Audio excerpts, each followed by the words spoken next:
Луфи съел фрукт, который дал ему силу стать королем пиратов. 22 года назад Золотой Роджер, король пиратов, был арестован вице-адмиралом морской пехоты. Вице-адмирал намерен публично вынести королю пиратов приговор. Он публично заявляет, что пират совершил несколько преступлений против мирового правительства, но теперь мир наконец-то обретет покой. Но Золотому Роджеру не страшно, потому что у него другие планы. Он рассказывает всем о своем сокровище, которое может сделать тебя супербогатым и знаменитым. За это можно ухватиться. Люди сходят с ума, и это меняет все, начиная Великую пиратскую эру. Все спешат найти это сокровище под названием One Piece. Обезьяна Луфи Ди – это маленький мальчик, который всегда хотел стать пиратом. Раньше он играл сам по себе, притворяясь пиратом. Пока однажды его дедушка не отругал его за то, что он тратит время на детские фантазии вместо того, чтобы подумать о карьере в морской пехоте, как и все остальные члены его семьи. Когда Луфи выразил желание стать пиратом, его дедушка разозлился и разрушил все, что Луфи построил своими руками, заставив его к строгим тренировкам.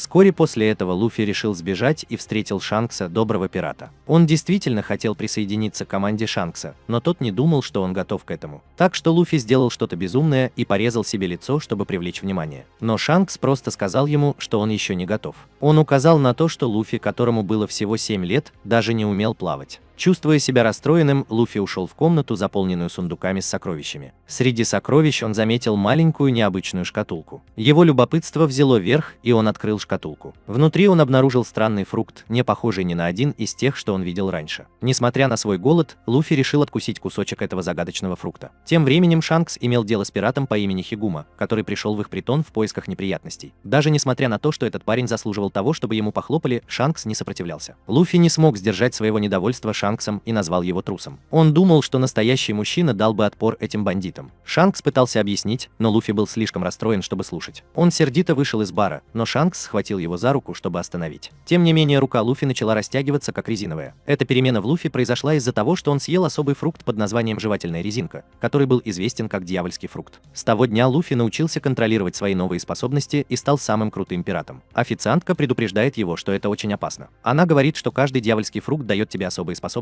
но делает тебя слабым в воде. Луфи на самом деле не понимает, насколько это опасно, и думает, что он будет ценным помощником для Шанкса. Но потом появляется Шанкс и говорит Луфи, что ему нужно уйти, чтобы найти единственную деталь, и он больше не вернется. Позже Хигума и его банда вернулись, требуя свои напитки, и Луфи не понравилось, как они обошлись с Шанксом. Он разозлился и отчитал Хигуму, что по-настоящему разозлило Хигуму. Хигума схватил Луфи с таким видом, словно собирался причинить ему боль. Но тут появился Шанкс и сказал Хигуме, чтобы он отпустил Луфи. Из-за этого началась большая ссора. Но во всем этом хаосе Хигуме удалось схватить Луфи и сбежать на маленькой лодке. Хигума хотел избавиться от Луфи навсегда, поэтому он взял его с собой в море. Но тут появилось огромное морское чудовище по имени Повелитель Побережья. Оно перевернуло лодку и съело Хигуму. Луфи был в воде и не мог плавать. Именно тогда Шанкс пришел на помощь. Он вытащил Луфи из воды как раз вовремя. Повелитель Побережья попытался напасть на них, но Шанкс пристально посмотрел на него и велел ему убираться прочь. И знаешь что? Гигантское морское чудовище действительно послушалось его. Луфи почувствовал такое облегчение, что обнял Шанкса, но потом заметил что-то грустное. Шанкс потерял левую руку, когда на него напало морское чудовище. Но Шанкс, похоже, не возражал против этого. Он был просто счастлив, что Луфи в безопасности. И все же несколько часов спустя Шанксу пришло время уходить. Шанкс прощается с родным городом Луфи и говорит о том, как сильно он будет скучать по нему. Луфи наконец-то понимает, что он не готов присоединиться к команде Шанкса, но обещает, что когда-нибудь он станет капитаном пиратов со своим собственным кораблем и командой, которая заботится друг о друге. Он клянется, что они станут лучшими пиратами в мире, и именно так он станет королем пиратов. Шанкс дарит Луфи свою соломенную шляпу, самую важную вещь для него, и просит Луфи вернуть ее, когда они встретятся снова после того, как Луфи станет великим пиратом. Сейчас, спустя 10 лет, есть маленькая лодка, на которой находится Луфи. Он разговаривает с Чайкой о том, как рыжеволосый Шанкс рассказывал ему пиратские истории, заставляя его захотеть стать штурманом. Даже несмотря на то, что Луфи не умеет плавать, он твердо намерен найти один кусочек и стать королем пиратов.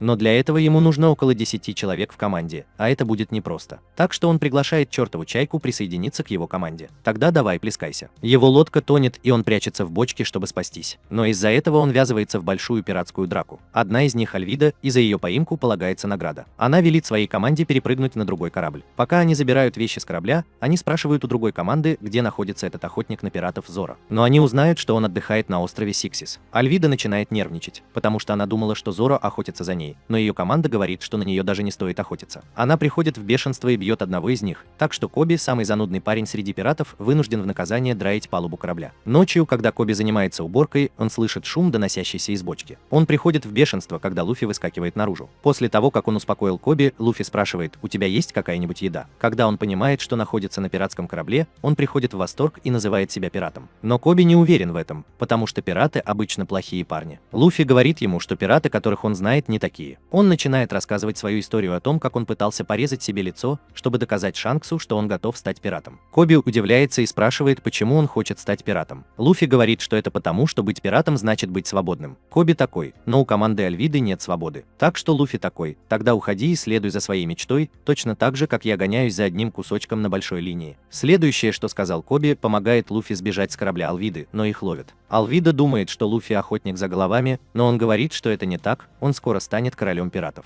Все смеются над этим. Альвида злится и нападает, но Луфи обладает сумасшедшими способностями и побеждает ее. Затем Луфи и Коби убегают. Тем временем на острове Сиксис Зоро встречает мистера Седьмого, который преследует его уже 3 дня. Мистер Седьмой хочет, чтобы Зоро присоединился к его банде, идея сработала, но Зоро говорит твердое нет. Так что мистер Седьмой пытается бороться, но навыки Зоро слишком хороши, и он легко побеждает. Вернувшись к Луфи, они с Коби плывут под парусом, и Коби поражен, увидев, что Луфи растягивается как резина. Луфи говорит, что в детстве он съел странный фрукт гому-гому, и теперь он может растягиваться всем телом. Пока они решают, что делать дальше, Коби рассказывает о своей мечте вступить в морскую пехоту, но ему кажется, что это глупо. Луфи говорит ему, что он поможет, и обещает отвезти его на базу морской пехоты. В Ист-Блю есть девочка, которая ведет себя так, будто ей нужна помощь после нападения пиратов. Но это всего лишь уловка, и она пытается украсть их корабль. На базе морской пехоты Луфи и Коби проверяют обстановку и видят, что там много пиратов. Во время обеда Луфи придумывает план, как проникнуть внутрь, но внезапно появляется Зоро. Та девушка, которая украла лодку, тоже там. Позже девочка по имени Рика пытается дать немного еды Зоро, но натыкается на парня, который злится на нее. Зоро приходит в ярость, когда видит, как парень выбрасывает ее еду и требует извинений. Парень пытается бороться с Зоро, но Зоро очень легко побеждает. Даже когда морские пехотинцы пытаются остановить его, Зоро тоже побеждает их. Луфи просто с благоговением наблюдает за происходящим. Зоро подходит к сыну капитана Моргана, с которым он сражался раньше, и просит вернуть деньги, которые ему причитаются. Но сын Моргана пытается уговорить Зоро присоединиться к ним. Зоро говорит нет, и Морган решает запереть его и наказать на 7 дней во дворе. На следующий день сын Моргана насмехается над Зоро, но Зоро говорит, что когда он выйдет, сын будет умолять сохранить ему жизнь. Позже Луфи подходит к Зоро и просит его присоединиться к его команде, потому что он отличный боец. Сначала Зоро говорит нет, потому что он всего лишь охотник на пиратов. Но Луфи спрашивает, действительно ли это то, чего он хочет, и он отпускает Зоро, не требуя ничего взамен. Зоро удивлен. Тем временем та девочка, что была раньше, пробирается на базу морской пехоты в поисках карт Гранд Лайн. Ей приходится сражаться с 2 морскими пехотинцами. Пока она прячется, появляется Луфи и сначала думает, что она морской пехотинец. Девочка пытается обмануть Луфи, притворяясь морской пехотинцем, но он слишком умен для этого. Он услышал их разговор и обвиняет ее в том, что она пыталась украсть его карту. Они немного поспорили, а потом Луфи ушел. Но девочка последовала за ним и узнала, что он хочет пойти в офис Моргана, чтобы забрать свою карту, даже если ему придется бороться за это. Вот тогда сюрприз. Они натыкаются на капитана Моргана. Тем временем Зоро пытается вернуть свои мечи. Девочка пытается заставить Моргана думать, что она морской пехотинец, но он удивляется, почему никогда раньше ее не видел. Она говорит, что она капрал Нами, переведенная из подразделения 77 под его командование. Нами обманывает Моргана, и после того, как он уходит, она показывает Луфи ключ, который стащила у капитана. Луфи догадывается, что она воровка, и просит ее присоединиться к его команде, но она говорит нет, потому что ненавидит пиратов. Они добираются до кабинета капитана и находят карту Гранд Лайн. Но тут раздается сигнал тревоги, а это значит, что их обнаружили. Морган возвращается, и Луфи использует свою силу, чтобы открыть большой сейф. Они попадают во внутренний двор базы, где им приходится сражаться с большим количеством морских пехотинцев. Сначала Зоро подумывает о том, чтобы сбежать, но потом решает помочь Луфи. Появляется Морган, думая, что сможет победить их, как он это делал с другими пиратами. Во время боя Зоро сражается 3 мечами, и Луфи поражен, увидев один из них у него во рту. Они объединяются, и Луфи использует свой хлыст Гому-Гому, чтобы победить Моргана. А теперь Нами говорит, что им нужно убрать сейф.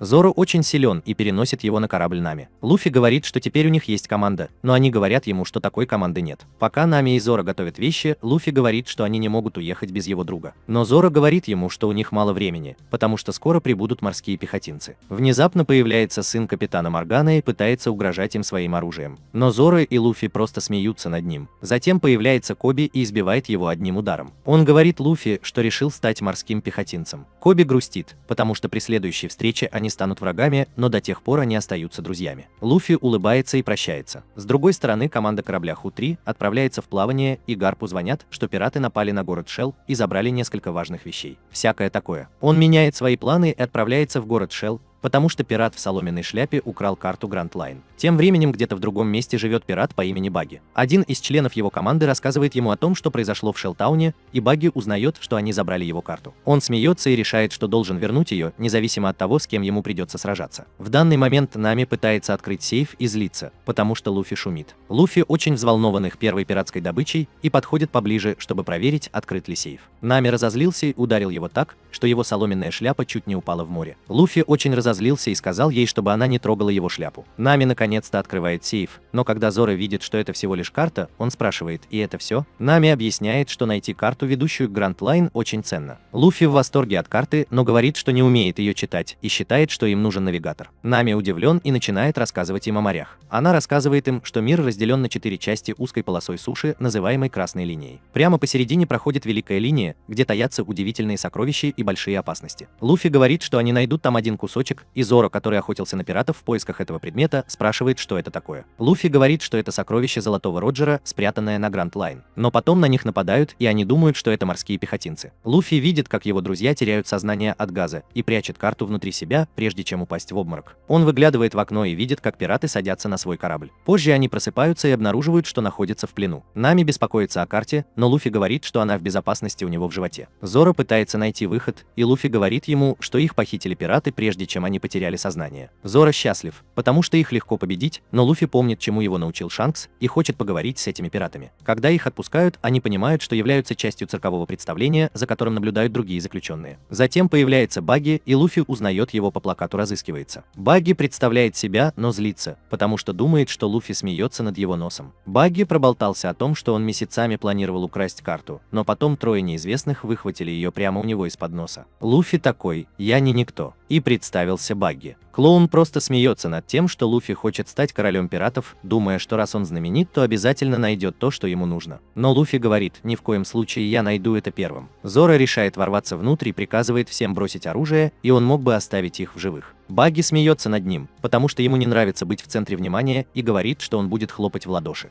Напуганная Нами заключает сделку с клоуном и говорит, что она может сделать что-то действительно странное для его цирка. Она бросает шляпу Луфи, чтобы заставить его использовать свою силу, и пока он удивляется, они убегают. Когда они выходят из палатки, Нами видит, что все в беспорядке, и снова попадает в плен. Она спрашивает Багги, зачем он все это делает, но он просто хочет получить карту и пытается получить ответы от Луфи. Тем временем Коби готовится к своему первому дню в морской пехоте, и они видят, как появляется вице-адмирал Гарп. Морган решает солгать и говорит, что с вице-адмиралом ничего не случилось, и он кричит на своего сына за то, что тот позволил остальным сбежать. Внутри палатки Багги Нами рассказывает Зора о том, что она видела, когда уходила. Зора не очень доволен, потому что она пыталась уйти от них. Нами говорит, что она думает, что может освободиться, но нуждается в его доверии. У Зора нет выбора, поэтому он соглашается. Пока они пытаются освободиться, они слышат крики Луфи, потому что Багги мучает его. Когда Багги берет шляпу Луфи и рассказывает о пирате, у которого была такая же шляпа, Луфи очень злится. Багги говорит, что раньше он был в команде Шонкса, и они были друзьями, пока Шонкс не предал его. Луфи в ярости от того, что Багги плохо отзывается о Шонксе, и еще больше расстраивается, когда видит, что Багги хочет причинить вред ребенку. Он срывается с места и нападает на Багги, отрывая ему голову. Но вот что самое безумное.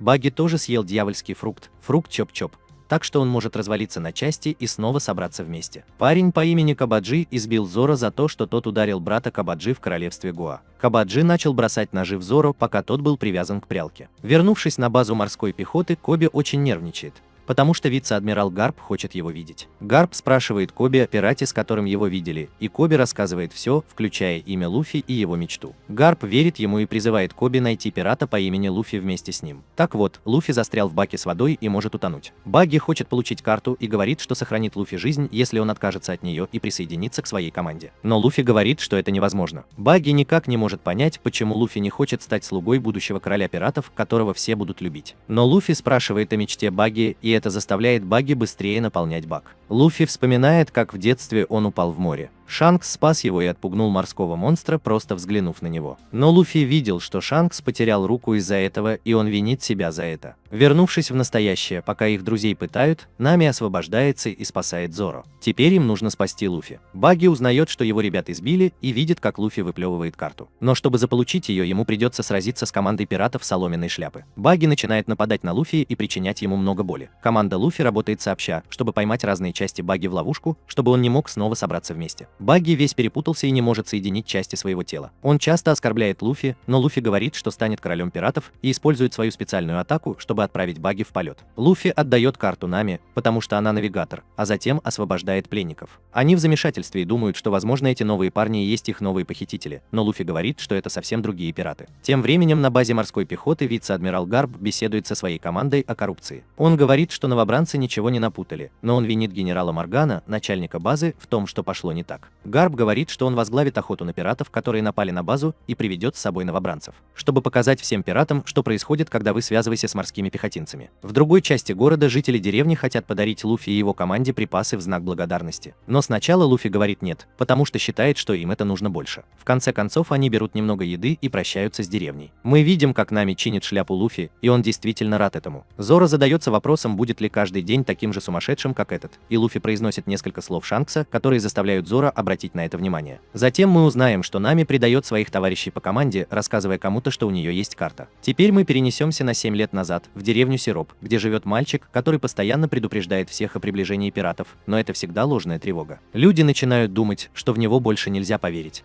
потому что пираты не появлялись уже много лет. Но Усоп, так зовут этого мальчика, верит, что однажды пираты действительно придут, и он будет тем, кто защитит всех. Вернувшись в море, Нами смотрит на карту и удивляется, но Луфи останавливает ее, чтобы показать пиратский флаг, который он сделал. Нами не хочет, чтобы его называли пиратом, и говорит, что они не могут повесить этот флаг на своем корабле. Но потом Зоро говорит Нами, что в каюте что-то протекает, и она беспокоится, потому что у нее нарушена связь. Она думает, что это сделал Зоро, но он говорит, что это не так. Луфи говорит, что им нужен корабль получше, и спрашивает, где его можно найти. Нами берет карту и говорит, что лучшее место для этого — остров Гекконов. Тем временем команда Гарпа продолжает искать команду Луфи. Сын Моргана расспрашивает Коби о том, как они здесь оказались, а затем Гарп показывает, где находятся новобранцы, и очень хвалит Коби за то, что он так ловко завязал узлы. Он сделал это сам. Команда Соломенной шляпы наконец-то добралась до острова Гекконов, и Зоро увидел, что Багги стоит $15 миллионов. Он жалуется, что им следовало привести голову Багги, чтобы получить награду. Но Луфи напоминает ему, что никто не будет платить, потому что Зоро тоже разыскивают морские пехотинцы. А потом появляется Нами и говорит, что эта деревня известна своими кораблями. Далее мы видим, как Багги готовится к бою, но начинает злиться, когда кто-то из команды Орлонга появляется у его палатки. Он не хочет встречаться с этим человеком, но член команды Орлонга легко побеждает его и захватывает в плен. В деревне банда осматривает пирс, и Луфи рассказывает о корабле своей мечты. Нами спрашивает, зачем им красть такой шикарный корабль, но Луфи говорит, что они не будут воровать. Так что Нами и Зоро решают придерживаться плана, пока Луфи ищет свой собственный путь. Луфи находит корабль своей мечты и видит, как Усоп работает над ним. Усоп рассказывает им о крутых особенностях корабля. Зоро и Нами прибывают, и Луфи говорит им, что нашел идеальный корабль. Усоп говорит, что продаст его им, но потом говорит, что он не продается, и он не является продавцом. Но он знает владельца судна и всех лодок в гавани, так что они могут заключить с ней сделку. А теперь мы перейдем на корабль Гарпа, где он играет в настольные игры с Коби. Наконец, Усоп ведет Луфи и его банду к дому Каи, но Луфи недоумевает, почему они не могут воспользоваться входной дверью, и является ли Усоп другом Каи. Усоп приводит странное оправдание, которое вызывает вопросы у Зоро, но Нами говорит, что не имеет значения, как они войдут, пока они сделают это. Затем Бучи нападает на Усопа за то, что он не был желанным гостем, но Усоп говорит, что он принес подарок для Каи. Кая заходит, здоровается с Усопом, и он поздравляет ее с днем рождения. Но Клахадор ругает Усопа за то, что он появился без предупреждения. Кая спрашивает Усопа, зачем он здесь, и он говорит неправду, говоря, что привел сегодня свою команду. Луфи и его банда удивлены, но Кая приглашает их поесть, потому что сегодня ее день рождения. Клахадор говорит всем идти в гостевую комнату, чтобы привести себя в порядок. Затем мы видим, как Усоп пробирается через потайной ход, чтобы навестить Каю, потому что он хочет подарить ей большую жемчужину на день рождения. Он рассказывает ей историю о том, как он ее получил, и Кая впечатлена этой историей и с удовольствием ее слушает. Но внезапно она начинает кашлять, и Усоп беспокоится о ней, потому что она больна. В следующей сцене команда Луфи решает, что надеть, а Зоро с подозрением относится к дворецкому. Луфи думает, что Кая очень одинока и пытается придумать, как убедить ее отдать ему корабль. Нами считает, что это невозможно, поэтому Луфи предлагает пари. Если он сможет переубедить Каю, они последуют плану Нами, и она соглашается. Во время ужина Усоп рассказывает Луфи разные истории, а Нами разговаривает с финансовым менеджером Каи. Внезапно появляется Кая со своим дворецким. Зоро спрашивает, знакомы ли они друг с другом, но дворецкий отрицает это и приглашает всех в столовую, где устраивается большой пир, на который приглашается Луфи. Все очень взволнованы. Усоп напоминает Луфи, что ему нужно кое-что сказать Кайо, и Луфи спрашивает, является ли она владелицей верфи. Кая говорит, что сегодня в полночь она станет единственным владельцем верфи после смерти ее родителей. Луфи рад это слышать, потому что они хотят купить у нее корабль. Она упоминает, что Усоп сказал ей, что они моряки, но Луфи поправляет ее, говоря, что они пираты, что удивляет всех. Он даже рассказывает ей об их приключениях. Кая в восторге, потому что это звучит так же, как приключения ее друга Усопа. Луфи делится с Кайой своим планом о том, как попасть на Гранд Лайн, идя по столу. Она поражена тем, что он хочет стать королем пиратов, и внимательно слушает, как Луфи объясняет, что хочет позаботиться о своем корабле. Но Клахадор перебивает ее, ворча, что Усоп привел кучу шумных людей и пытается выгнать всех из дома. Однако Кая позволяет им остаться,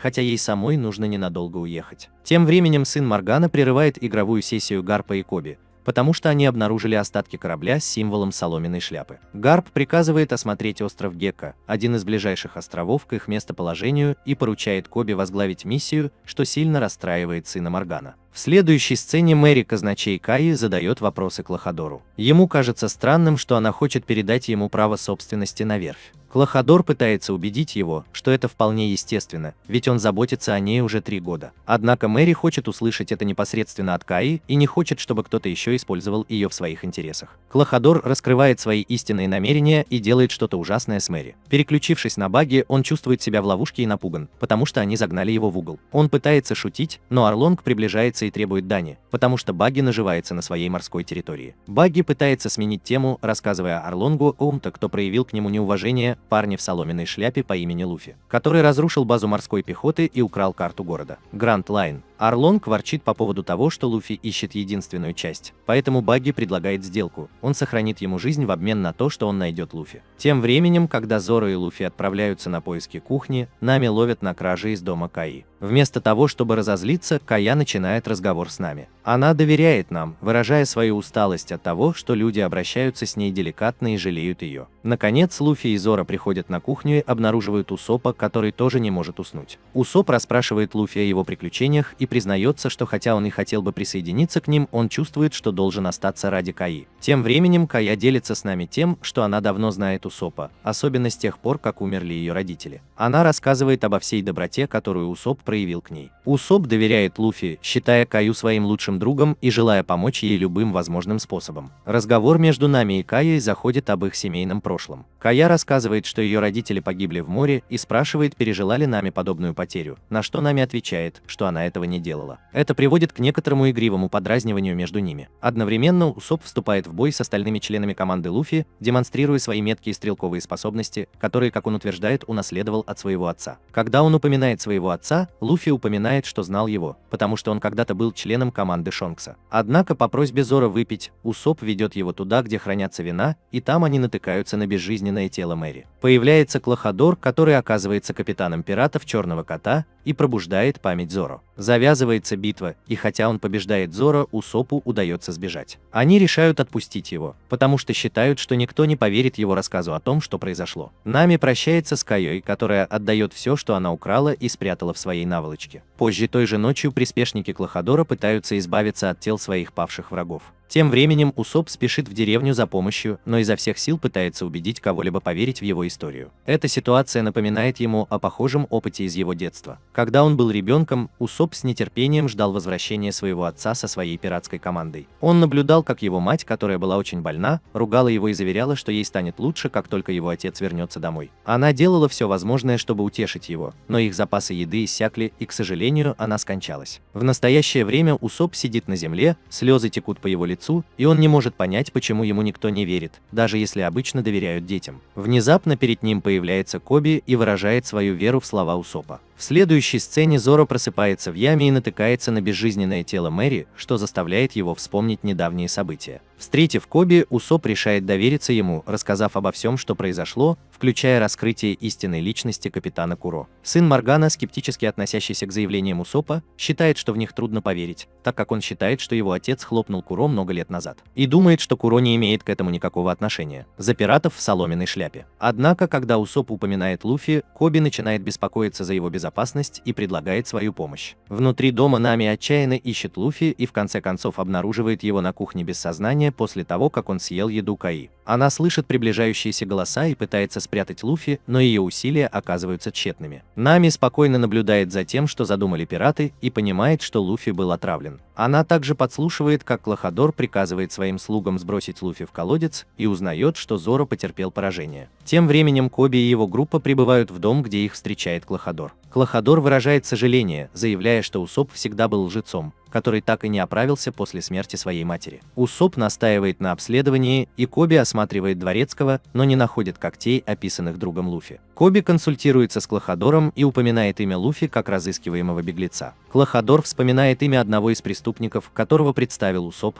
который выпил все вино и потерял сознание. Один из подчиненных преступника присматривает за ним, и Клахадор предлагает им подождать его прибытия. Клахадор поручает Бучи доставить пирата в соломенной шляпе морским пехотинцам. Усоп пытается объяснить Коби, что должно быть произошла ошибка, так как Луфи совсем не похож на печально известного пирата Куро. Однако Коби извиняется и признает, что без доказательств они ничего не могут сделать. В конце концов, Клахадор передает Луфи морским пехотинцам, но Коби не удовлетворен и хочет задать Дворецкому еще несколько вопросов. Тем временем Нами побеждает другую приспешницу Куро, создавая суматоху, которая привлекает внимание Коби. Однако Клахадор увольняет Коби и закрывает двери, так как ему нужно заняться своими обязанностями. Зоро изо всех сил пытается выбраться из ямы, в которую его бросили, и воспоминания о его тренировках в деревне Симацуки 7-летней давности наводняют его разум. Он помнит, как постоянно терпел поражение во время тренировок, что расстраивает его, особенно когда он вспоминает свои спарринги с Куиной. Она всегда хотела помочь ему совершенствоваться, даже несмотря на то, что Зоро поначалу отказывался слушать. Он обещал ей, что однажды превзойдет ее и станет величайшим фехтовальщиком в мире. Зоро не мог понять, почему она всегда побеждает, и она приняла его вызов на спарринг с настоящими катанами. Вернувшись в настоящее, Усоп пытается поговорить с Каей и сообщить ей об опасной ситуации, но ей трудно в это поверить. Клахадор всегда был рядом, чтобы позаботиться о ней, и для нее не имеет смысла, что он хотел причинить вред ей или Мэри. Усоп настаивает на том, что все, что он говорит, является правдой, но Кая реагирует, ударяя его и прося уйти, потому что она изо всех сил пытается отличить между реальностью и историями, которые она слышит. Усоп, твердо решив больше не убегать, заявляет, что не уйдет, пока она не будет в полной безопасности. С наступлением полуночи Клахадор сообщает своим сообщникам, что им больше не нужно притворяться или прятаться. Они могут приступить к осуществлению своего плана по уничтожению Каи. Следуя приказу своего капитана, Бучи закрывает весь дом, чтобы предотвратить любое вмешательство. В комнате Каи и она, и Усоп вздрагивают, когда кто-то пытается открыть дверь. Однако, когда она наконец открывается, они с облегчением видят стоящую там Нами. Нами объясняет, что она рада, что они все еще живы. Кая, все еще не понимающая, что происходит, думает, что Усоп, должно быть, убедил Нами рассказать эту историю, но Усоп отрицает, что знал о таком плане. Тем временем Куро и его команда тщательно обыскивают весь дом в поисках детей. Куро считает, что сейчас самая подходящая возможность устранить Каю, потому что они совсем одни. Однако, добравшись до комнаты Каи, он обнаруживает, что ее там больше нет.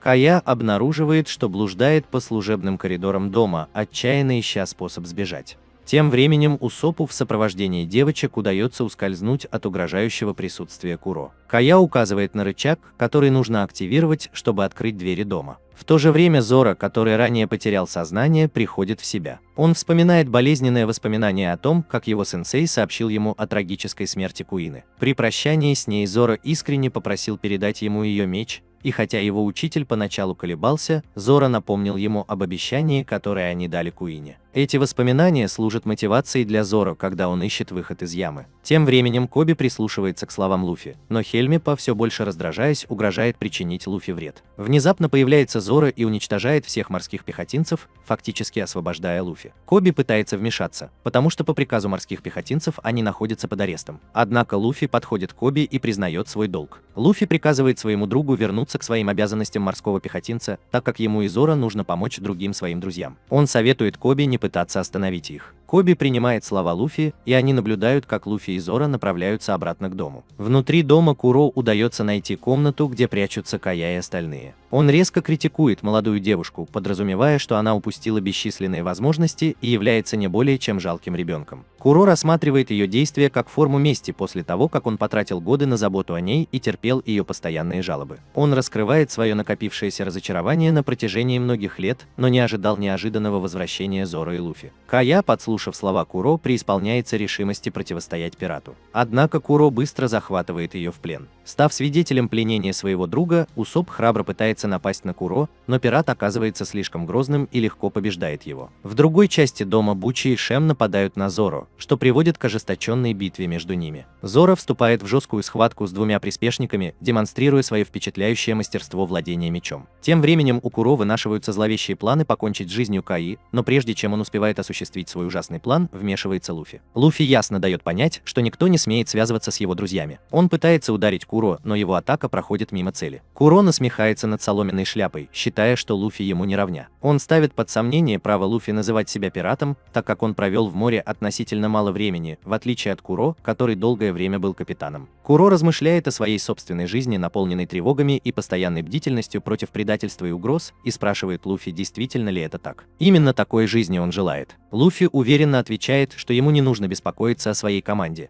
потому что они заботятся друг о друге. Однако Куро по-прежнему настроен скептически и признает, что в прошлом хлопал в ладоши многим членам команды. Луфи поясняет, что он пират не только для того, чтобы совершать набеги на деревни, но и потому, что ищет приключений и свободы. Это заявление вызывает циничный смех Куро, который утверждает, что истинная свобода не может существовать, когда за твою голову назначена награда. Луфи возражает, утверждая, что Куро отказался от своей мечты и больше не имеет права называть себя пиратом. Куро в ярости готовится к более серьезной битве против Луфи. Тем временем Зора демонстрирует свое замечательное мастерство владения мечом, взяв под контроль приспешников Куро всего двумя мечами. Луфи продолжает свою битву против Куро, демонстрируя свои невероятные навыки. Он даже использует свой фирменный прием колокольчик Гому-Гому, чтобы нанести мощный удар Куро в лицо. Усоп и девочки с радостью наблюдают, как Луфи побеждает грозного пирата. С восходом солнца группа подходит к главному входу в дом, где Зора уже победил приспешников Куро. Нами предлагает быстро сбежать, потому что морские пехотинцы приближаются, но Луфи не уверен в их следующем шаге. Он не знает, куда идти, и у него даже нет корабля. Однако Кая поправляет его и говорит, что у них действительно есть корабль. Лицо Луфи озаряется улыбкой. Он понимает, что убедил молодую женщину. Стоя перед кораблем, который он выбрал, Луфи замечает, что он похож на его друга Мэри. Кая объясняет, что Мэри руководила семейным бизнесом и была любимой коллегой ее родителей. Луфи верит, что корабль несет в себе память о ее родителях, и решает назвать его Гоинг Мэри. Эти слова наполняют Каю счастьем, и она решает подарить корабль Луфи к его большому восторгу. Луфи поворачивается к Усопу и приказывает ему собрать свои вещи, но Усоп озадачен. Луфи приглашает Усопа присоединиться к его команде, впечатленный умением Усопа защищать своих друзей и зная, что он именно тот человек, которого он хочет видеть в своей команде. Он упоминает отца Усопа, Есопа, как опытного снайпера и подчеркивает, как сильно ему нужен такой человек, как он. Однако поначалу Усоп отказывается, чувствуя сильную привязанность к деревне и глубокое чувство ответственности перед Каей. Зора настойчиво уговаривает Усопа принять это предложение. Луфи объясняет, что храбрость и преданность Усопа своим друзьям – это то, что делает его ценным дополнением к команде. Усоп колеблется, но в конечном итоге решает отклонить предложение Луфи. Вместо этого он решает остаться в деревне Сиропа, чтобы заботиться о Кайо, которая, по его мнению, нуждается в нем. Кая подходит к Усопу и выражает ему свою благодарность за то, что он был замечательным другом. Она разделяет свое новообретенное стремление учиться и стать врачом, понимая, что пришло время ей самой взять на себя ответственность за свою жизнь и осуществить свои собственные мечты. Усоп понимает ее решение, и когда они прощаются, Кая хлопает ему в ладоши и говорит, что с нетерпением будет ждать новых историй. О капитане Усопе. Луфи начинает немного волноваться и спрашивает, знают ли они, что он капитан, но Нами успокаивает его и предлагает позволить Усопу быть капитаном на некоторое время. Этот день. Они отправляются в плавание на веселом пути, и Луфи с гордостью говорит Нами, что он был прав, но она советует ему не чувствовать себя слишком комфортно. Тем временем мы видим, как Куро гребет в маленькой лодке прочь от острова. Вернувшись на базу морской пехоты, Коби извиняется перед вице-адмиралом Гарпом за провал своей миссии. Однако Гарп успокаивает его, говоря, чтобы он не был слишком строг к себе, потому что ему действительно удалось вывести команду соломенной шляпы с острова. Позже Усоп вручает команде свой флаг, что приводит к шутливому спору между ним и Луфи о том, кто на самом деле является капитаном. Зора и Нами смеются над этим забавным обменом репликами. Однако их беззаботный момент прерывается, когда на них нападает Гарп. Луфи, используя свою подзорную трубу, понимает, что это его дедушка нападает на них, что удивляет всех. Здесь они узнают, что Гарп, вице-адмирал, является дедушкой Луфи. Луфи приказывает своей команде нанести ответный удар морским пехотинцам, но они обнаруживают, что Усоп не имеет никакого опыта обращения с пушками. Затем Гарп приказывает им остановиться, но Луфи отказывается следовать его приказам. Используя свою невероятную физическую силу, Гарп запускает пушечное ядро, но Луфи использует свои способности жевательной резинки, чтобы увеличить себя и отразить пушечное ядро, разбивая одну из мачт вражеского корабля и причиняя им значительные неприятности. Команда Соломенной шляпы празднует эту маленькую победу, и Луфи поручает Нами помочь им выбраться. Нами берет управление кораблем на себя и ведет его в густой туман, чтобы скрыться от морских пехотинцев. Команда проверяет корабль на наличие повреждений и находит, что они минимальны. Они задаются вопросом, где Луфи, потому что им нужно спланировать свои дальнейшие действия. Усоп упоминает, что Луфи находится в передней части корабля и не разговаривает с момента инцидента с вице-адмиралом Гарпом. Нами считает, что очень важно поговорить с Луфи о том, что произошло, особенно о том факте, что вице-адмирал приходится ему дедушкой. Зора и Усоп не видят в этом ничего особенного, но Нами считает, что это важно. Она решает отправить Зора поговорить с Луфи, потому что он первый офицер. Зора подходит к Луфи, чтобы посмотреть, что он делает, и Луфи говорит, что он просто проверяет свою шляпу. Зора спрашивает, не хочет ли он обсудить случившееся, но Луфи отказывается и возвращается к своим мыслям. Внезапно нос Луфи улавливает запах еды, и он ведет свою команду в место под названием Барати, плавучий ресторан на море. Луфи настаивает на том, чтобы остановиться и перекусить. Однако, когда они заходят, им говорят, что им нужно зарезервировать столик,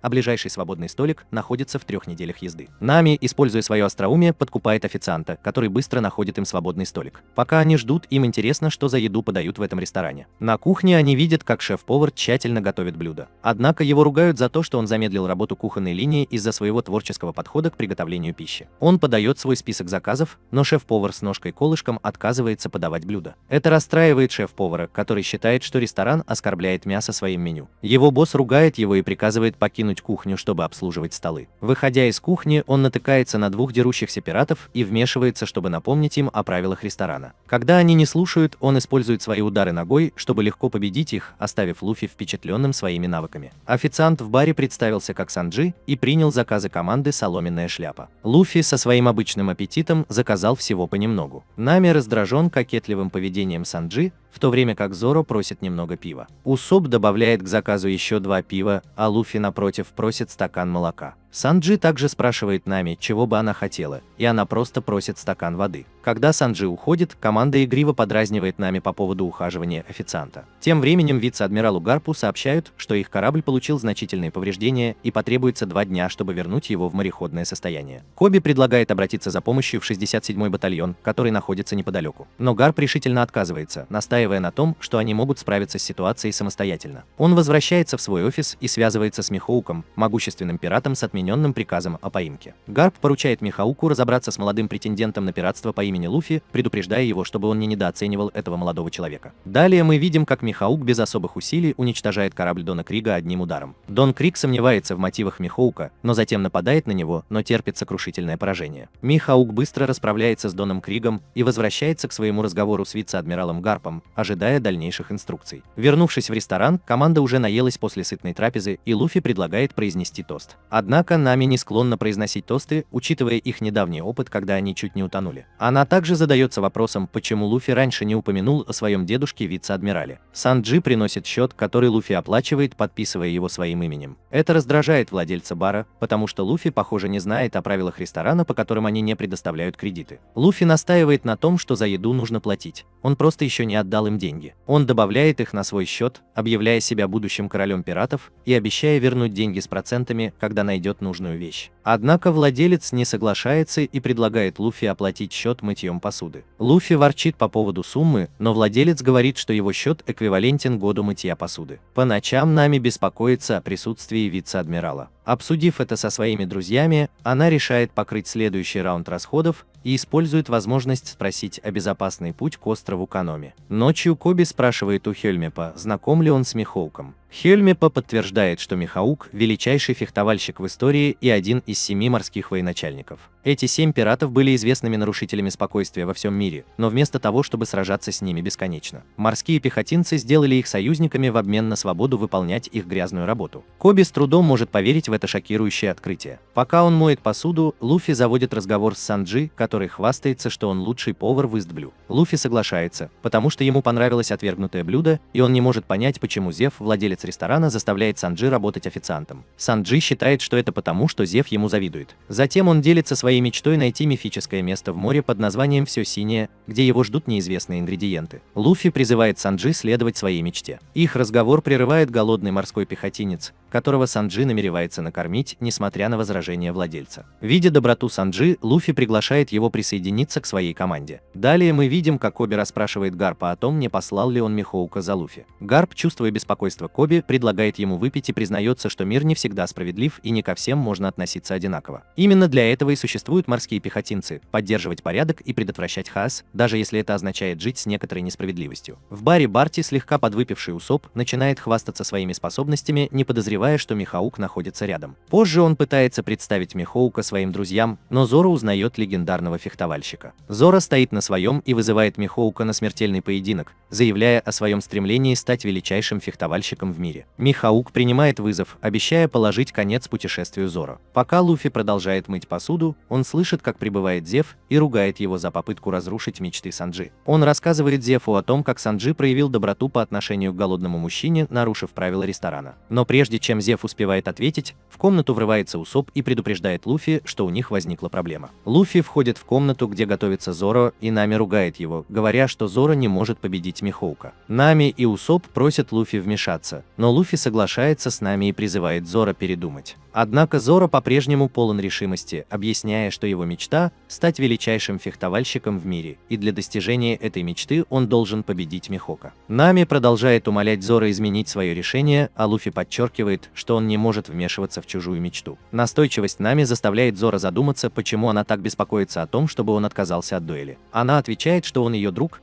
но Зоро напоминает ей о ее более раннем заявлении, что у нее нет друзей. На следующий день Нами собирается уходить, а остальные сопровождают Зоро. Когда Михаук видит Луфи, он жалуется на то, что морские пехотинцы просят его о помощи из-за такой маленькой посылки. Начинается дуэль, и Зоро атакует двумя своими мечами, но Михаук легко парирует каждое движение маленьким ножом, одновременно насмехаясь над ним. Несмотря на свои травмы, Зоро отказывается отступать из-за данного им обещания. Впечатленный храбростью Зоро, Михаук решает почтить его память, используя свой меч, чтобы закончить битву. Зоро кладет свой третий меч в рот и готовится к жестокой схватке. В жестоком столкновении мечей Михаук разбивает вдребезги все мечи Зоро. Михаук до сих пор не может понять, почему Зоро не сдается. Внезапно Зоро встает перед Михауком, сигнализируя о своей капитуляции. Михаук наносит мощный удар в грудь Зоро, что беспокоит и злит Луфи. Однако Михаук спрашивает Луфи о его мотивации, и, услышав это, он замечает, что миру нужно больше непредсказуемых людей, таких как он. Перед уходом он говорит Зоро стать сильнее, чтобы они могли снова встретиться лицом к лицу. Остальные беспокоятся о своем раненом друге, и в этот момент Зоро дает торжественное обещание, что он никогда больше не разочарует Луфи. Он клянется, что с этого дня и до тех пор, пока он не победит Михока, он больше никогда не проиграет. Измученный Зоро падает в обморок, и команда бросается лечить его раны. Однако Луфи впадает в шок, что заставляет Нами отругать его и приказать вернуться в бар и найти врача. Вернувшись в бар, Зев ругает Санджи за то, что тот находится на его кухне, но когда он узнает, что управляющий кухней страдает от похмелья, он принимает помощь Санджи. Во время его смены Зев становится требовательным, но внезапно Луфи прерывает его, обращаясь за помощью, потому что им нужен врач. Зев предлагает отправиться на остров Каноми, который находится в 2 днях пути отсюда, но Луфи считает, что это слишком далеко. Санджи предлагает свою помощь, несмотря на то, что Зев ругает его за то, что он уехал. Однако Зев передумывает и говорит Санджи, что ему нужно найти, чтобы помочь другу Луфи. Нами раздражается, когда видит, что Луфи вернулся с Зефом, так как им нужен только врач. Однако Зев раскрывает свои навыки морского врача и объясняет, что их друг находится на грани смерти, но у него все еще есть шанс выжить. Он предполагает, что они могут помочь ему, поговорив с ним, рассказав ему истории или, возможно, спев для него, чтобы он чувствовал поддержку своей команды. В следующей сцене Михаук наносит визит Гарпу для личной беседы. Гарп интересуется, где Луфи, но Михаук сообщает ему, что он отпустил Луфи, потому что ему любопытно посмотреть, что произойдет с молодым человеком, когда он войдет в Гранд Лайн. Гарп находит это забавным и заявляет, что он не допустит, чтобы с Луфи что-то случилось. Михаук намекает, что именно его внук может стать тем, кто найдет эту единственную частичку. Коби подслушивает этот разговор и поражен тем, что слышит. Тем временем Санджи занят приготовлением пищи для команды соломенной шляпы, хотя он беспокоится о Луфи, который молча чистит меч Зоро, готовя его к тому моменту, когда его друг проснется. Усоп с грустью сообщает Луфи, что есть шанс, что Зоро может не никогда не проснуться из-за своих тяжелых травм. Однако Луфи сохраняет оптимизм, веря, что Зоро намного сильнее, чем кто-либо думает. Санджи прерывает их разговор и предлагает Луфи поесть. Однако у Луфи другая идея. Он просит Санджи приготовить любимое блюдо Зоро – рисовые шарики с пивом, полагая, что это поможет Зоро восстановить свои силы. Луфи размышляет о том, в чем Зоро сейчас больше всего нуждается, и приходит к выводу, что отдых необходим. Санджи упоминает, что быть капитаном – одна из самых сложных работ в мире, потому что капитанам приходится принимать сложные решения, которые выделяют их среди остальных членов команды. Он рассказывает, что Зев когда-то был пиратом, и это удивляет Луфи. Он еще больше шокирован, узнав, что Зев был известен как красноногий Зев, потому что его сапоги были испачканы кровью его врагов. Затем история переносит нас на 9 лет назад, когда Санджи был ребенком на борту пассажирского корабля «Орбита», плывущего по Восточно-Голубому морю. Даже будучи маленьким мальчиком, Санджи был увлечен кулинарией и постоянно пытался внедрять инновации на кухне. Однако он не получал никакой поддержки от окружающих, и они даже пытались разрушить его мечту достичь легендарного All Blue. Внезапно пираты напали на корабль, и Санджи пришлось спрятаться. Именно в этот напряженный момент Зев обнаружил его, когда Санджи попытался помешать ему добавить орегано в блюдо. Зев задал ему вопрос, и как раз в тот момент, когда они разговаривали, на их корабль обрушилась мощная волна, и он затонул в море. И Санджи и Зев оказались дрейфующими в открытой воде. На следующий день Санджи проснулся и спросил Зефа, что случилось. Зев объяснил, что все остальные на их корабле погибли, и остались только они вдвоем. Санджи задавался вопросом, что им делать дальше, и Зев подчеркнул, что важно дождаться, пока другой корабль придет им на помощь. Он показал Санджи скудную еду, которую они спасли, и подчеркнул, что им нужно есть медленно, чтобы ее хватило надолго. Когда Санджи спросил, зачем Зеву большая сумка с едой, раздраженный Зев сказал ему, чтобы он шел на другую сторону острова и наблюдал за приближающимися кораблями, так как это был единственный способ, которым он мог быть полезен. Дни превращались в недели, и Санджи умудрялся тщательно распределять свою пищу. Однако к 25-му дню он начал беспокоиться, что их запасы могут иссякнуть. Он беспомощно наблюдал, как проходящий мимо корабль не замечает его. По мере того, как проходили дни, положение Санджи становилось все более отчаянным, а запасы провизии истощались. На 70-й день Санджи больше не мог этого выносить. Он решил, что Зев съел в 2 раза больше еды и набросился на него, требуя свою долю. Он даже пригрозил хлопнуть Зефа в ладоши, если тот откажется. Однако, когда он добрался с ножом до другой стороны острова, то был потрясен, обнаружив, что в сумке Зефа была не еда, а сокровище. Санджи узнал ужасающую правду: Зев выжил, съев собственную ногу. Санджи никак не мог взять в толк, зачем Зев отдал ему всю еду, и Зев объяснил, что всю свою жизнь искал легендарную All Blue. Даже несмотря на то, что его время истекло, он надеялся, что Санджи продолжит поиски. Зев нуждался в Санджи, чтобы выжить и осуществить их общую мечту. В настоящем Санджи поделился с командой, каково это, когда кто-то жертвует своей конечностью, чтобы спасти другого. Он рассказал о более чем 70 днях, проведенных именно на необитаемом острове, где Зев всегда был их капитаном, помогая им пережить трудные времена. Тем временем Нами читал истории Зоро, но Луфи прервал его, задавая вопросы о деталях истории. Это сильно разозлило Нами, потому что она считала, что у Луфи был шанс предотвратить травму Зоро. Она спросила его, почему он не остановил это, и Луфи просто ответил, что он не думал, что проиграет. Нами продолжала настаивать на его решении, и Луфи наконец признался, что отдал бы все, чтобы спасти Зоро, но никогда бы не встал на пути его мечты. Нами тогда рассказала о своих чувствах, сказав, что ее единственной мечтой было, чтобы Зоро прожил долгую жизнь, а не умер в своей кровати. Луфи продолжал настаивать, из-за чего Нами стало грустно, и она ушла, упомянув, что не каждый может осуществить свою мечту. В другой сцене Гарп столкнулся с Коби лицом к лицу и сказал, что знает, что Луфи его внук. Он поделился с Коби частью своей предыстории и спросил, как тот справляется с ситуацией. Гарп согласился с опасениями Коби и послал его собрать морских пехотинцев. Затем история перешла к бараку, куда прибыл Орлонг, вызвав настоящий переполох. Зев начал спорить с ним по поводу его контроля над океаном, но Орлонг не обратил на него внимания и спросил о пирате в соломенной шляпе, рассказав о своих поисках Луфи. Зев притворился, что не знает Луфи, и предложил ему еду, но Орлонг отказался и угрожающе потребовал, чтобы они привели Луфи к нему. Нами, которая наблюдала за ним из тени, решила, что пришло время сбежать. В самый разгар оказания помощи Зоро Луфи решает говорить от чистого сердца, хотя и не уверен, что его сердце находится в нужном месте. Когда он начинает говорить с Зоро, внезапно вбегает встревоженная Нами и предупреждает их, что пираты Орлонга прибыли в Бар-Барти. Это удивляет Луфи, который задается вопросом, почему они должны уйти. Нами объясняет, что они ищут именно его. Санджи принимает решение уйти, чтобы защитить ресторан, и Луфи хочет пойти с ним. Однако члены его команды удерживают его. Луфи настаивает на том, что они будут защищать бар, и Санджи спрашивает, почему он втягивает их в эту драку. Луфи отвечает по простой, но искренней причине: потому что Санджи накормил их. Нами, однако, обращает внимание на тот факт, что Арлонг обладает самой высокой наградой в Истблю. Луфи не хочет, чтобы из-за него страдали невинные люди, поэтому он решает пойти и встретиться с Арлонгом лицом к лицу. Когда они прибывают в ресторан, они сталкиваются с Арлонгом, который кажется удивлен, что пират, которого они ищут, такой маленький. Луфи издевается над ним за то, что он не узнал его, и спрашивает, как он его нашел. Арлонг рассказывает, что ему помог друг, показав, что у него есть голова Багги, которую он спрятал ухом в соломенной шляпе Луфи. Теперь Арлонг требует, чтобы Луфи отдал свою карту и половину добычи в качестве дани,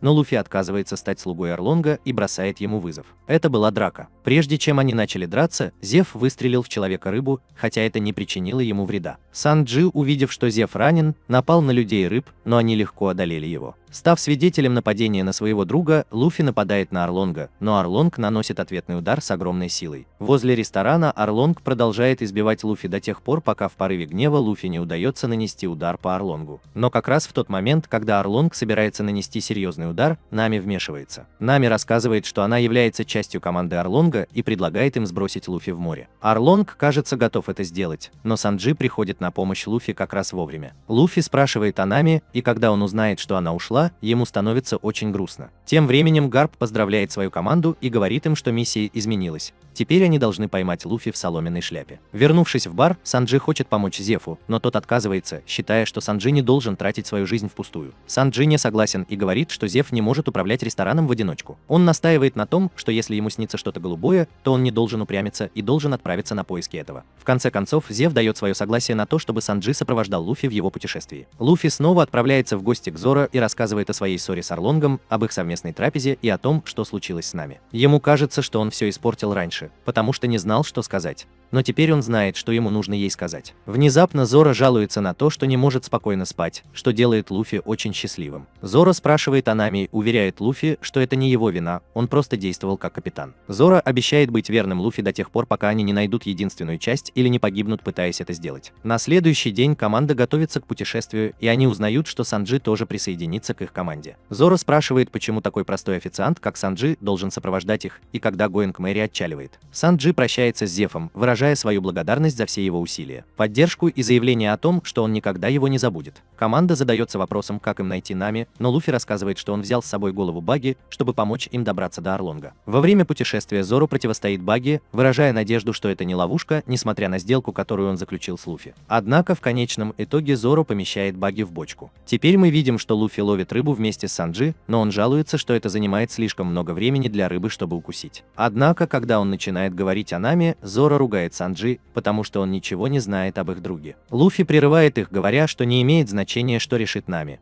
Он просто хочет услышать ее точку зрения на эту историю. Затем Усоп предупреждает, что они достигли острова Каноми. Тем временем Нами предается воспоминаниям о своем детстве, пока ее товарищи по команде не прерывают ее, играя в карты. Нами выигрывает у одного из своих товарищей по команде, который обвиняет ее в жульничестве, но она защищается, утверждая, что не жульничала. Внезапно другой член экипажа сообщает Нами, что Арлонг просит ее присутствия. Она направляется в комнату Человека-рыбы, где видит старую карту, которая напоминает ей о детстве, когда она изучала ее. Она вспоминает свое детство в деревне Какаяси около 8 лет назад, когда ее мать отругала ее за то, что она украла книгу с картами. Но Нами в ответ на это пожаловалась на свою бедность и заявила, что именно поэтому она ее украла. Ее мать говорит ей, что несмотря на то, что они бедны, у них есть крыша над головой, которая помогает им оставаться одной семьей. Однако Нами не соглашается, говоря, что она не ее настоящая мать, а Нодзика не ее настоящая сестра. Когда ее мать слышит это, она дает нам пощечину, заставляя ее убежать. Позже ее мать подходит к юной Нами, чтобы рассказать ей историю о том, как она нашла ее и Нодзико после того, как ее отряд потерпел поражение в Айкоте. Она признается, что думала, что умрет, но когда она нашла их, то поняла, что есть причина жить, поэтому она решила, чтобы заботиться о них и делать то, что правильно. Именно поэтому она верит, что Нами в какой-то момент тоже поступит правильно для нее. Арлонг прерывает ее воспоминания, чтобы поблагодарить Нами, потому что благодаря ей они знают расположение каждой базы морской пехоты и пиратской крепости отсюда до королевства Гоа. Она стала ценным членом их команды, и он признается, что когда-то думал, что она не вернется. Однако она напоминает ему, что у них есть соглашение, которое Арлонг обещает выполнить. Нами передает карту Человеку-рыбе, который говорит, что теперь люди-рыбы будут господствовать на морях, даже на Гранд Лайн. Видя, что Нами чувствует себя неловко, Арлонг говорит ей, чтобы она не волновалась, так как у нее будет особое место в его королевстве. Но перед тем, как она уедет, он отправляет ее в деревню Какаяси, потому что они задержали выплату дани. Нами напоминает ему, что ей там не рады, и просит прислать другую служанку. Однако он отказывается, заявляя, что эта работа требует человеческого подхода. Затем Гарп прибывает в Барате в поисках владельца. Зев удивлен, увидев здесь морских пехотинцев, включая вице-адмирала. Он объясняет, что сейчас он в отставке и работает всего лишь шеф-поваром. Вице-адмирал упоминает, что они пришли не за ним, они ищут информацию о Луфи. Зев утверждает, что не может им помочь, потому что почти не помнит своих постоянных клиентов. Не имея возможности получить нужную им информацию, Зев предлагает подать им еду, на что Гарп соглашается. С другой стороны, команда Соломенной шляпы прибывает в полностью разрушенную деревню. Луфи считает, что во всем виноват Орлонг. Войдя в деревню, они видят, что все собрались, пытаясь собрать дань, но они обеспокоены тем, что собрали недостаточно, и спрашивают, есть ли еще время. В этот момент Нами прерывает их, сообщая, что у них мало времени. Нодзика противостоит своей сестре, которая, выразив свое презрение, уходит. Нами спрашивает Генза, есть ли у него что-нибудь для нее. Затем мы видим воспоминания о ситуации, которую она пережила в детстве, когда вернула украденную книгу. Но как раз в тот момент, когда она думала, что все в порядке, они увидели, как Орлонг нападает на деревню. Маленькая девочка и ее мать пытаются сбежать, в то время как Орлонг демонстрирует свою силу всей деревне Какаяси. В настоящем Нами говорит Генза, что этого недостаточно, и они должны стараться еще больше. Затем она видит Луфи и его друзей в деревне и спрашивает, почему они здесь. Луфи предлагает свою помощь, но она отвергает ее, заявляя, что никогда не была частью их команды и признается, что обманула их только для того, чтобы получить карту. Команда Соломенной шляпы не верит ни единому слову из того, что она говорит. Усоп и Зора думают, что она не хочет, чтобы они были там, поэтому они предлагают уйти, но Санджи вместе с Луфи считает, что происходит что-то еще, и хочет поговорить с Генза, чтобы выяснить, кто эта синеволосая женщина. Прежде чем ответить, Генза спрашивает, кто они такие, и Зора отвечает, что они охотники на пиратов. Генза говорит им, что он видел, как более крупные и многочисленные люди потерпели поражение, когда пытались получить награду Орлонга. Луфи говорит, что он просто хочет поговорить с девушкой с голубыми волосами. Генза соглашается показать им дорогу, только если они пообещают покинуть деревню. По прибытии в дом девушки с голубыми волосами, она приветствует команду, направив на них большое оружие, и просит их уйти. Луфи хочет поговорить о Нами, но она рекомендует им держаться подальше и признается, что она ее сестра, что она только обманывает их, и в них нет ничего особенного. Санджи, пытаясь разговорить ее, предлагает ей еду в обмен на ее время и информацию, и, наконец, синеволосая девушка соглашается поужинать и поговорить с ними. Тем временем Гарп наслаждается едой Зефа, но настаивает на том, чтобы получить информацию о Луфи. Однако шеф-повар игнорирует его, открывая марочное вино, чтобы поделиться с ним. Ночью в парке Орлонг они устраивают большую вечеринку, и в конце концов Нами возвращается с данью уважения из деревни Какаяси. Она хочет поговорить со своим боссом, но они говорят ей, что сделают это завтра, так как деревня не исчезнет, если они не заплатят за нее. Дань уважения. Нами говорит, что именно это она и хотела обсудить, когда их внезапно прерывают морские пехотинцы. Прибывает капитан Недзуми, обеспокоенный тем, что они создают проблемы в близлежащих деревнях. Видя, что Орлонг хочет подкупить его, он говорит, что теперь ему нужно вдвое больше, чем он обычно предлагает. Итак, Человек-рыба приглашает капитана на более приватную беседу, так как он явно портит вечеринку. В деревне Какаяси синеволосая девочка наслаждается едой Санджи, которая обещает еще больше, если она заговорит о Нами. Нодзика рассказывает им, что в тот день, когда Орлонг напал на деревню, их мать пыталась защитить их,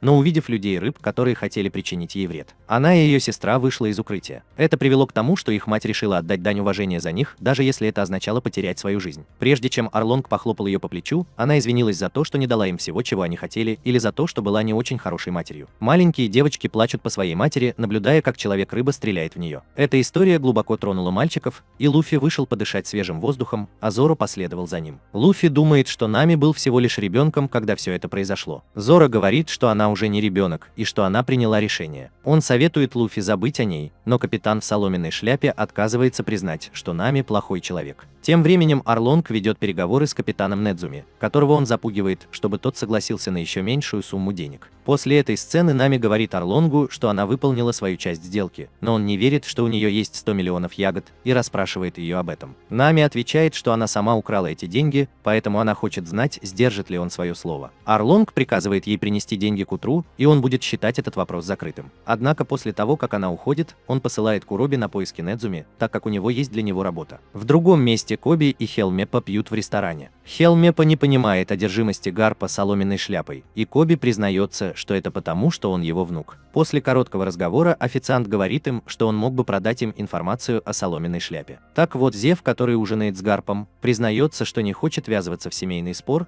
но считает Луфи особенным, потому что он напоминает ему Золотого Роджера. Гарп с грустью говорит, что не хочет, чтобы его ребенок закончил так же, как Роджер. Внезапно Коби сообщает новую информацию своему вице-адмиралу, который берет курс на остров Каноми. Ночью Нами отправляется на поиски своего сокровища, но когда она его находит, сестра ругает ее за осквернение могилы их матери. Нами хочет объяснить, что все не так, как кажется. Она рассказывает, что когда она была ребенком, она обратилась к Арлонгу с просьбой присоединиться к его команде, продемонстрировав свои способности к составлению карт, и предложила свою помощь в обмен на то, что Арлонг продаст ей деревню Какаяси за 100 миллионов ягод. Нодзика считает, что это огромная сумма денег, но с удивлением узнает, что она уже есть у Нами. Ей грустно, потому что ее сестра так долго хранила эту тайну и даже позволила ей возненавидеть себя. Их эмоциональный момент прерывает Недзуми, который ищет сокровища, спрятанные пиратами в этом районе. Обнаружив все сокровища Нами, он конфискует их от имени морской пехоты и мирового правительства. Нами пытается сопротивляться, когда понимает, что его послал Арлонг, но она явно не может его остановить. Нодзика пытается остановить свою сестру, прежде чем она побежит за ними, но у нее ничего не получается. Тем временем Арлонг рассказывает своему народу о превосходстве людей рыб над всеми людьми и о том, как с помощью карты Великой Линии они вернут себе то, что принадлежит им по праву. Он планирует распространить свой гнев от деревни Какаяси до дальних пределов Ист-Блю и всего, что стоит на пути. На своем пути вплоть до Гранд-Лайн, чтобы они могли показать людям их законное место. В конце концов, Нами не успевает вовремя добраться до Недзуми, поэтому она опускается на колени и начинает наносить вред своей татуировке ножом, повторяя имя Арлонга. Но в этот момент Луфи останавливает ее. Несмотря на то, что она постоянно твердит, что он должен уйти, в конце концов она просит помощи у своего друга. Луфи пристально смотрит на нее и обещает сделать это. Надев свою соломенную шляпу, Луфи возвращается к своим товарищам по команде в старый дом Нами, откуда они наблюдают за деревней Какаяси, охваченной пламенем. В следующей сцене в прошлом времени мы видим, как делается татуировка Нами, причиняющая огромную боль молодой девушке. Арлонг утверждает, что теперь она принадлежит ему, так как он будет использовать ее талант картографа, чтобы править океаном. Он говорит ей, что когда она заплатит ему 100 миллионов долларов, независимо от того, как она их получит, он освободит ее вместе с деревней. На следующий день команда Соломенной шляпы наблюдает, как Арлонг в наказание уничтожает деревню Какаяси. Они также видят, как вся деревня готовится к битве после того, как Нодзика рассказывает им о жертве Нами. Нами отказывается отпускать их в парк Арлонг, потому что она верит, что все они умрут, но вся деревня, возглавляемая Генза, считает, что если они не смогут купить свою свободу, то они погибнут. Мы должны бороться. С другой стороны, Недзуми прибывает на корабль вместе с Гарпом, где его встречает Богарт и отводит капитана к вице-адмиралу. Гарп подвергает сомнению все, что происходит на территории, а Недзуми говорит, что во всем виновата соломенная шляпа, и утверждает, что он проверит остроту своего оружия. Меч, но Гарп запрещает ему, думая о том, где найти Луфи. Наконец-то Луфи и его команда напали на парк Арлонг. Усоп и Зора расправляются с приспешниками Арлонга, а Нами и Луфи отправляются за Арлонгом. Несмотря на то, что приспешники людей и рыб хотят остановить их, команде удается победить их, и Луфи с Нами добираются до комнаты с картами. Там Нами хочет схватить карту и быстро уйти, но как только она пытается это сделать, появляется Арлонг. Арлонг говорит, что с сегодняшнего дня он возглавит людей рыб, чтобы начать революцию, направленную на унижение людей. Нами спрашивает, почему он уже заставил страдать так много людей, и Арлонг отвечает, что это только начало. Потом он жалуется, что она его предала, но благодарит ее за все карты, которые она сделала, и которые он будет использовать, чтобы покорить Ист-Блу и все моря. Затем Арлонг нападает на Луфи, спрашивая, как он мог так использовать Нами, что приводит Луфи в ярость. Луфи уничтожает свой меч голыми руками, заявляя, что Нами – личность, а не инструмент.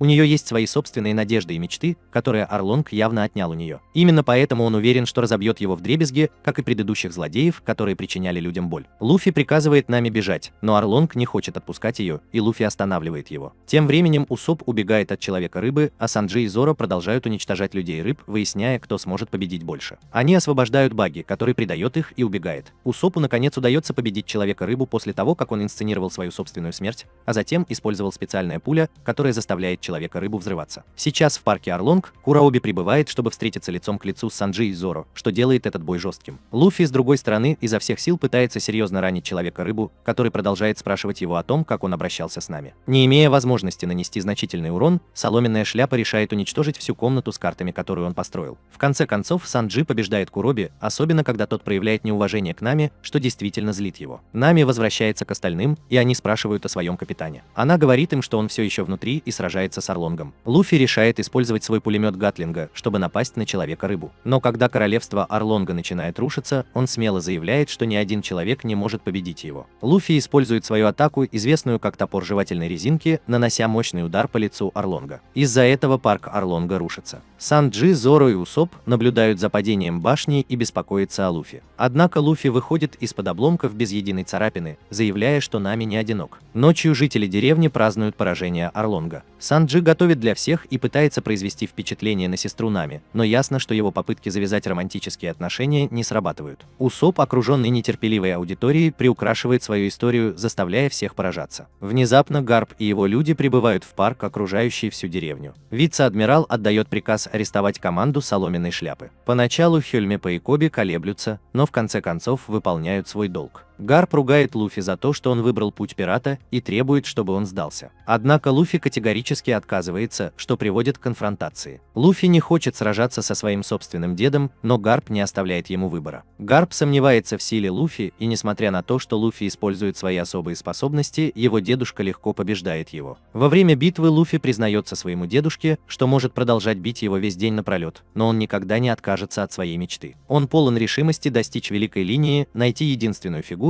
и стать королем пиратов, независимо от того, что думает Гарп. Гарп вспоминает, как Золотой Роджер издевался над ним, и это воспоминание заставляет его расхохотаться. Он решает отправить своих людей на поиски солдат Арлонга, позволив команде Луфи выйти на свободу. Затем Гарп рассказывает, что все это было проверкой, и с этого момента Луфи предоставлен сам себе. Однако Луфи отвечает, что он никогда не будет одинок, потому что рядом с ним его верные товарищи по команде. На следующий день Нами стоит у могилы своей матери и делится своими чувствами. Она говорит своей матери, что наконец-то обрела свободу и клянется продолжать свой путь с гордостью. Она просит прощения за то, что не оценила тех жертв, которые ее мать принесла ради нее. Теперь она понимает, что значит бороться за семью, и обещает уважать это. Нами задается вопросом, смотрит ли ее мать на нее сверху вниз с гордостью. Нодзика, которая все это время слушала, уверяет Нами, что их мать всегда гордилась ею, так же, как и сейчас. Хотя Нодзика грустит из-за того, что Нами вынуждена уехать, она обещает, что у нее всегда будет дом в их деревне. Позже Коби навещает Луфи и взволнованно показывает ему объявление о розыске. Луфи в восторге от того, что у него самая высокая награда в Ист-Блю, и тепло обнимает Коби. Коби объясняет, что это их прощание, и Луфи прощается с ним, поощряя своего друга стать великим морским пехотинцем. Луфи спешит обратно на Гоинг Мэри, чтобы поделиться новостями со своей командой. Зоро видит цену на своем плакате и беспокоится, что это привлечет охотников за головами в Ист-Блю. Однако Луфи успокаивает их, говоря, что им повезло, потому что они покидают Ист-Блю и направляются к Гранд Лайн. Вернувшись в родной город Луфи, официантка, которая раньше заботилась о нем, с гордостью смотрит на объявление о его розыске. Кая читает новости и очень рада видеть Усопа на том же плакате о розыске, что и Луфи. Зев в своем ресторане с гордостью выставляет этот плакат на своей кухне. В другом месте Багги приходит в ярость, когда видит этот плакат, и клянется однажды отомстить Луфи. Неподалеку Алвида подслушивает его разговор и угрожает сделать это сама, если он этого не сделает. Гарп гордится высокой наградой своего внука и видит в Луфи отражение самого себя. Позже Хельмепа и Коби извиняются за свое прежнее непослушание, но Гарп не ругает их. Вместо этого он поздравляет их с тем, что у них есть собственное чувство справедливости, и они не слепо следуют приказам. В наказание за непослушание Коби и Хелмепа получают информацию о том, что они будут проходить индивидуальное обучение. Коби в восторге, потому что он стремится стать достаточно сильным, чтобы однажды встретиться лицом к лицу с кем-то вроде Луфи. Хельмепа, с другой стороны, говорит, что его мечта – доказать всему миру, что он может владеть мечом так же хорошо, как и Зоро. Гарп размышляет над словами Зефа и считает, что пришло время следующему поколению сделать шаг вперед. Тем временем в другой части мира легендарный фехтовальщик Михаук приближается к Шонксу и его команде. Шонкс, не настроенный на дуэль, признает, что он и в половину не так силен, как раньше. Михаук уверяет его, что он пришел сюда не для того, чтобы драться, а затем вручает Шонксу плакат с объявлением Луфи в розыск. Шонкс вне себя от радости от этой новости, и Михаук упоминает, что недавно он встретил кое-кого очень интересного, кто мог бы привлечь внимание Шонкса. Он соглашается присоединиться к команде Шонкса, чтобы немного расслабиться и выпить. В следующей сцене Луфи поместил кусочек дома Нами на корабль, и Санджи в восторге, потому что это означает, что он может приготовить мандариновый пирог. Нами доволен мандариновым деревом и приказывает Усопу показать сюрприз, который они приготовили. Команда раскрывает флаг корабля с логотипом соломенной шляпы,